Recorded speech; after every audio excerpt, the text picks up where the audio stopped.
देश के लोगों के मन में सवाल है कि क्या ये 140 करोड़ हिंदुस्तानियों के स्वाभिमान और सम्मान के साथ खिलवाड़ नहीं? क्या ये भारत की संप्रभुता के साथ खिलवाड़ नहीं? क्या भारत जो दुनिया का सबसे बड़ा लोकतंत्र है उसके ऊपर अमेरिका की दादागिरी चलेगी? भारत और पाकिस्तान के बीच में जब भारतीय सेना अपने लक्ष्य को पाने की दिशा में अग्रसर थी, उस समय अमेरिका की धरती से सीज फायर डिक्लेयर हो रहा है। अमेरिका का राष्ट्रपति ट्रंप सीज फायर डिक्लेयर कर रहा है और वो ट्रंप कह रहा है भारत और पाकिस्तान दोनों महान देश हैं। वो पाकिस्तान को महान देश मानता है। मोदी जी, क्या आप पाकिस्तान को महान देश मानते हैं?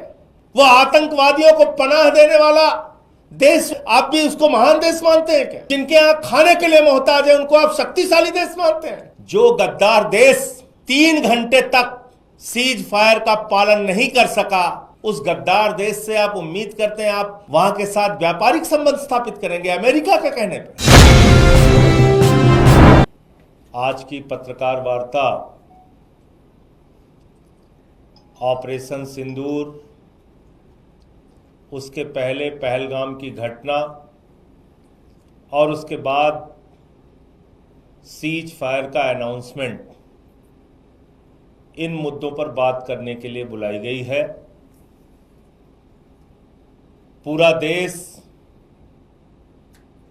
पहलगाम की घटना के बाद,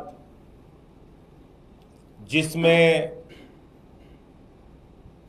भारत के 25 और नेपाल के एक निर्दोष निहत्थे लोगों की आतंकवादियों ने गोली मार के हत्या कर दी, बहनों के माथे के सिंदूर उजाड़ दिए, 200 किलोमीटर हिंदुस्तान की धरती में पाकिस्तानी आतंकवादी आता है, पाकिस्तान के द्वारा पोषित फंडिंग किया हुआ आतंकवादी आता है, हमारे निर्दोष निहत्थे लोगों को मार के चला जाता है, बहनों के सिंदूर उजाड़ के चला जाता है।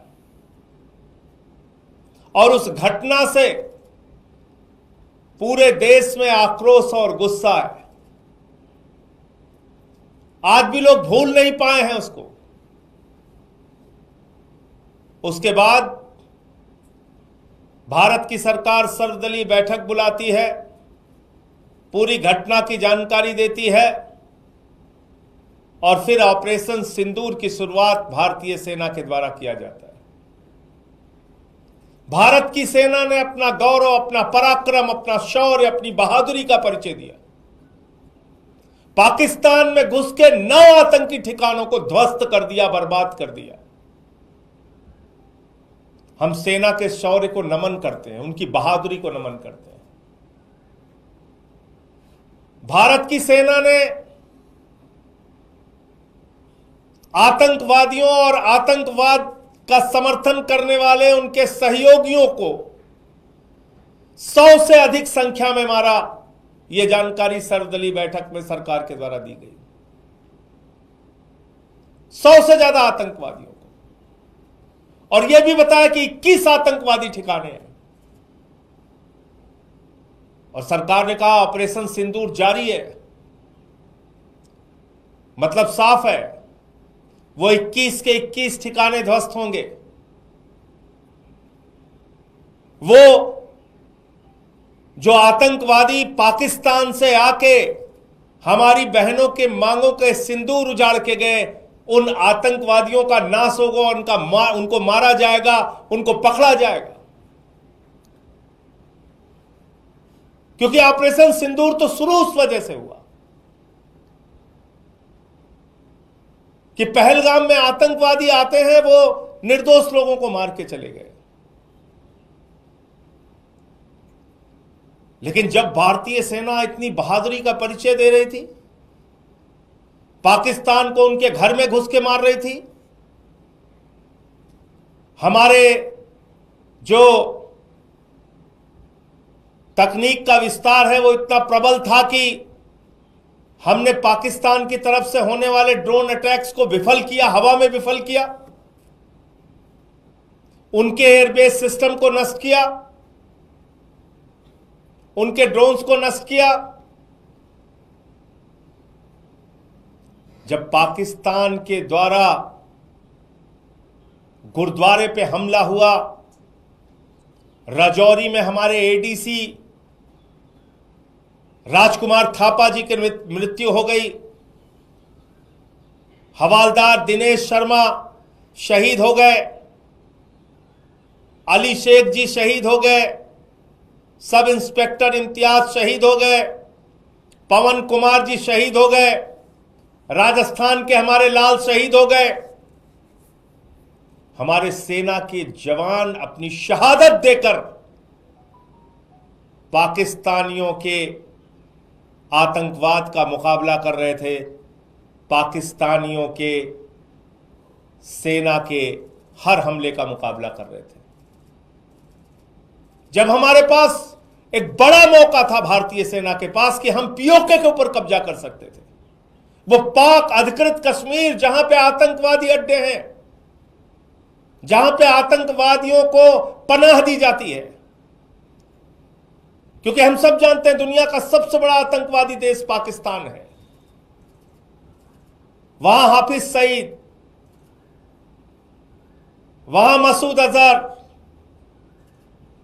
वहां ओसामा बिन लादेन भी था, आतंकवादियों के बड़े बड़े अड्डे। और जब मसूद अजहर के परिवार के लोगों को निशाना बनाया गया तो सेना के अधिकारी उनके अंतिम संस्कार में शामिल होते हैं।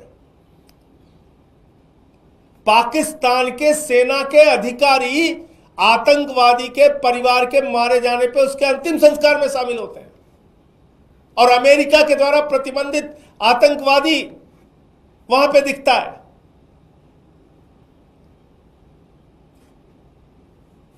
देश के लोगों के मन में एक सवाल है, बहुत बड़ा सवाल, कि जब भारतीय सेना अपने शौर्य और पराक्रम का परिचय दे रही थी, इतनी बहादुरी से पाकिस्तान की सेना का मुकाबला कर रही थी, आतंकवादी अड्डों को नष्ट कर रही थी, पाक ऑक्यूपाइड हम कश्मीर पे हम कब्जा कर सकते थे, हम बलूचिस्तान में जो असंतोष है उसके कारण बलूचिस्तान को उनसे अलग कर सकते थे, उसी तरीके से जिस तरह से 1971 में बांग्लादेश को हमने अलग किया, 2 टुकड़े किए पाकिस्तान के। ऐसे समय में अमेरिका आपके सीज फायर डिक्लेयर कर रहा है। देश के लोगों के मन में सवाल है कि क्या यह 140 करोड़ हिंदुस्तानियों के स्वाभिमान और सम्मान के साथ खिलवाड़ नहीं? क्या यह भारत की संप्रभुता के साथ खिलवाड़ नहीं? क्या भारत जो दुनिया का सबसे बड़ा लोकतंत्र है, उसके ऊपर अमेरिका की दादागिरी चलेगी? अमेरिका का दबाव चलेगा?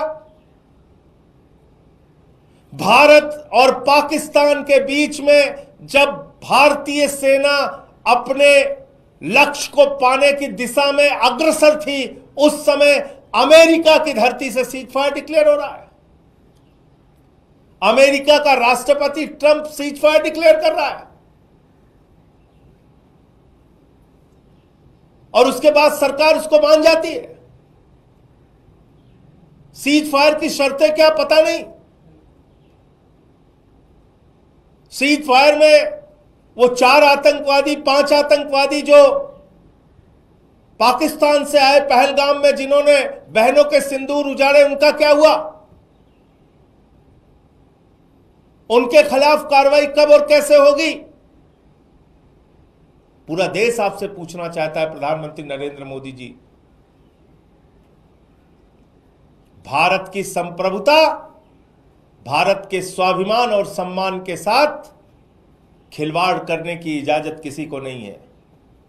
भारत अपने फैसले लेने में सक्षम है, और देश के प्रधानमंत्री से लेकर कोई भी मंत्री हो या बड़े बड़े पद पर बैठने वाले लोग संप्रभुता की रक्षा का शपथ लेते हैं। इसलिए मैं कहना चाहता हूं, ये भारत की संप्रभुता पर एक प्रहार है। जब 78 वर्षों में हमारा एक ही स्टैंड रहा कि दोनों देश आपस में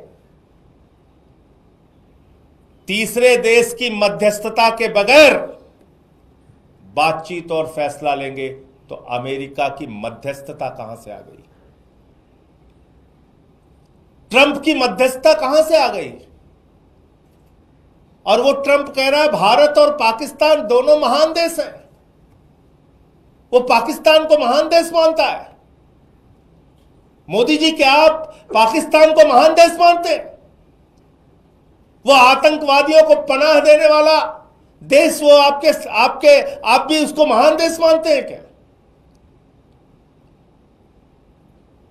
वो दोनों देशों को शक्तिशाली देश मानता है ट्रंप।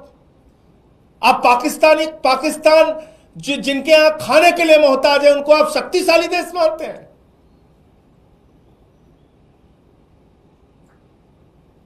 वो कह रहा है न्यूट्रल वेन्यू पे बातचीत होगी। किसने तय किया?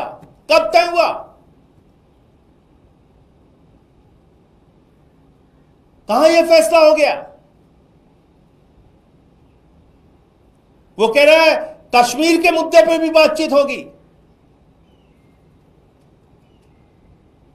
इसलिए ये पूरे देश के मन में गुस्सा है, नाराजगी है और लोगों के मन का सवाल है, जिसको प्रधानमंत्री को सामने आके जवाब देना चाहिए।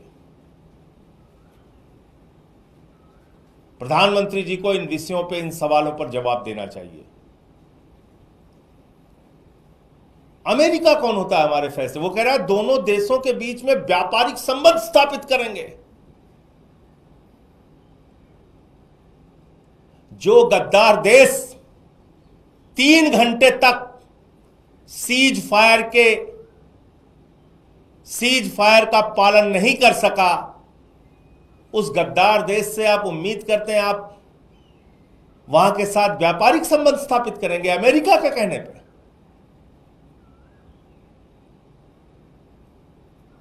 भारतीय सेना के गौरव को, भारतीय सेना की बहादुरी को, भारतीय सेना के पराक्रम को, भारतीय सेना के शौर्य को पूरा देश 140 करोड़ लोग सर झुका के नमन करते हैं। और जब हमारी सेना अपने लक्ष्य को प्राप्त करने के लिए पीओके हासिल करने की दिशा में, बलूचिस्तान को अलग थलग करने की दिशा में आगे बढ़ रही थी, उस समय अमेरिका के कहने पे, ट्रंप के कहने पे ये सीज फायर किन परिस्थितियों में और किस दबाव में हुआ, पूरे देश को इस बात की जानकारी प्रधानमंत्री नरेंद्र मोदी जी को देनी चाहिए। और इसके लिए सर्वदलीय बैठक बुलाइए और पार्लियामेंट का स्पेशल सेशन बुलाइए, इन सवालों का जवाब दीजिए।